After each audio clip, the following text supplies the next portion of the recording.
క్రీస్తునందు ప్రియమైనటువంటి సహోదరి సహోదరులారా, మన ప్రభువు రక్షకుడైన యేసుక్రీస్తు నామం పేరిట మీకు వందనములు తెలియజేస్తున్నాను. ఈ ఉదయకాల సమయంలో ప్రతిదినం దేవునితో అనే ఈ కార్యక్రమం ద్వారా ప్రతిరోజు కూడా మనం దేవుని సన్నిధిలో కొన్ని నిమిషాలు గడుపుతూ ఉన్నాం. అలాగే ఈ రోజు కూడా మనం దేవుని సన్నిధిలో కొన్ని నిమిషాలు గడుపుదాం. ప్రియమైనటువంటి దేవుని ప్రజలారా, హెబ్రీ పత్రిక 11వ అధ్యాయము 6వ వచనం చదువుకుందాం. విశ్వాసం లేకుండా దేవునికి ఇష్టడైనట అసాధ్యము. దేవుని యొద్దకు వచ్చేవాడు ఆయన ఉన్నాడనియు తన్ను వెతుకువారికి ఫలము దయచేయవాడనియు నమ్మకలేను కదా. ప్రియమైనటువంటి దేవుని ప్రజలారా, ఇక్కడ దేవుడు సెలవిస్తూ ఉన్నాడంటే తన్ను వెతుకువారికి ఫలము దయచేయవాడనియు మనము నమ్మాలి అంట. దేవుణ్ణి వెతుకువారికి ఆయన ఫలము దయచేస్తాడంట. ఈరోజు నువ్వు ఎవరిని వెతుకుతున్నావు? సినిమాల కోసం వెతుకుతున్నావా?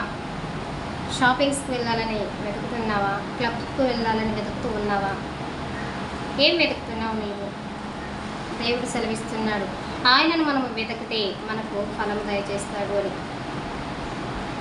నీవు ఈ లోకంలో ఉన్నటువంటి ఈ యొక్క వ్యర్థమైనటువంటి వాటిని వెతికితే అవి నీకేమీ ఇవ్వవు. అవి నీకు సమస్యలనే తెచ్చిపెడుతూ ఉంటాయి, శోధనల్నే కలిగిస్తూ ఉంటాయి, బాధల్నే కలిగిస్తూ ఉంటాయి. కానీ నీవు దేవుణ్ణి వెతికితే దేవుడు నీకు ఫలాన్ని దయచేస్తాడు. దేవుడు నీకు సంతోషాన్ని ఇస్తాడు. దేవుడు నీకు సమాధానాన్ని ఇస్తాడు. దేవుడు నీకు ఆశీర్వాదాలను ఇస్తాడు. దేవుడు నీకు సమాధానాన్ని ఇస్తాడు, ఐక్యత ఇస్తాడు, ధనము ఇస్తాడు, ఆశీర్వాదం ఇస్తాడు, అన్నీ ఇస్తాడు, నీకు సమస్తాన్ని ఇస్తాడు ఆయనను వెతికితే. చాలామంది అంటారు, దేవుని నమ్ముకుంటూ నాకు అనేక శ్రమలు వచ్చాయి అని చెప్పేసి. దేవుడు శ్రమలను ఇస్తాడు, ఇవ్వడం చెప్పట్లేదు. కానీ ఎందుకు ఇస్తాడు? ఎందుకు ఇస్తాడంటే ఆ శ్రమల గుండా నీవు పయనిస్తే నీవు దేవునికి ఇంకా దగ్గరగా వస్తావని. ఆ శ్రమలలో దేవుడే నీతో ఉంటాడనుకో. నిన్ను ఒక్కడిగా దేవుడు విడిచిపెట్టాడు. నీ శ్రమలలో ఆయనే నీకు తోడుగా ఉంటాడు, ఆయనే నీ దగ్గరికి వస్తాడు, ఆయనే నీతోనే ఉంటాడు. అందుకే నీకు శ్రమలను నీ జీవితంలో అనుమతిస్తున్నాడు. కాబట్టి శ్రమలలో నువ్వు వెళ్తూ ఉన్నప్పుడు దేవునితో సహవాసం అనేటువంటిది నీకు ఎక్కువగా ఉంటూ ఉంది. కాబట్టి నీకు జీవితంలో దేవుడు సమస్యలకు అనుమతిస్తూ ఉన్నాడు. అలాగే ఈ యొక్క సమస్యల తర్వాత నీవు ఎంతో ఆశీర్వాదానికి వారసులుగా మీరు పిలువబడతారు. ఎందుకంటే ఈ శ్రమలలో పరిష్కార మార్గాన్ని కూడా దేవుడు చూపిస్తాను అని చెప్తూ ఉన్నాడు.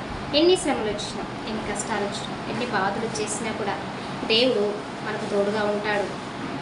ఆయనను మనం వెతికితే మనకు అన్ని మేలులే ఉంటాయి, కానీ అపజయాలు ఉండవు. ఎంత పెద్ద సమస్య ఇచ్చినా సరే ప్రార్థించిన వెంటనే తీసివేస్తాడు, తొలగిపోతూ ఉంటుంది. కాబట్టి ప్రియులారా, తనను మనం వెతకాలి. ఆయన నన్ను వెతకండి అని చెప్తున్నారు.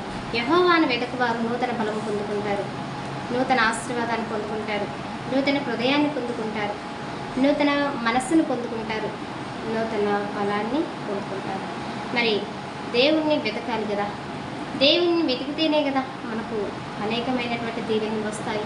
మనము దేవుని బిడ్డలుగా ఉంటాము. దేవుని రాజ్యంలో దేవునితో పాటు మనం నివసిస్తూ ఉంటాము. మరి ఈ లోకంలో ఉన్నటువంటి వాటిని వెతికితే వాటి వల్ల నీకు ఏం ప్రయోజనం కలుగుతుంది? వాటి వల్ల నీకు ఏం మేలు జరుగుతూ ఉంది? నీకేం మేలు జరగదు. ఎందుకంటే ఈ లోకంలో అంతా, ఈ లోకము దాని ఆశ గతించిపోవును, కానీ దేవుని మాట ఎన్నటికీ కూడా గతింపదు అని చెప్తూ ఉన్నాడు. కాబట్టి దేవునిని ప్రేమించేవారు ఉదయించు సూర్యుని వలె బలముగా ఉంటారు అని చెప్తూ ఉన్నాడు. కాబట్టి మనము ఆయనను వెతకాలి, ఆయనను మనం ప్రేమించాలి. అప్పుడే మన జీవితాలు ధన్యమైపోతాయి, మన జీవితాలు ఆశీర్వదించబడతాయి. మరి ఈ ఉదయకాల సమయంలో నీవు ఎవరిని వెతుకుతున్నావు? దేవుణ్ణి వెతికితే దేవునికి ఫలం దయచేస్తాడు. నీ జీవితం అంతా కూడా ఎన్నో దీవెనలతో కూడినటువంటి వర్షాన్ని నీ మీద కుమరిస్తూ ఉంటాడు. కాబట్టి ప్రియమైనటువంటి దేవుని ప్రజలారా, దేవుని వెతకాలని చెప్పేసి మీ అందరి ప్రభు పేరుకి తెలియజేస్తున్నాను. ప్రార్థన చేస్తున్నాను. పరిశుద్ధుడైన తండ్రి, నీకు వందనాలు, స్తోత్రాలు.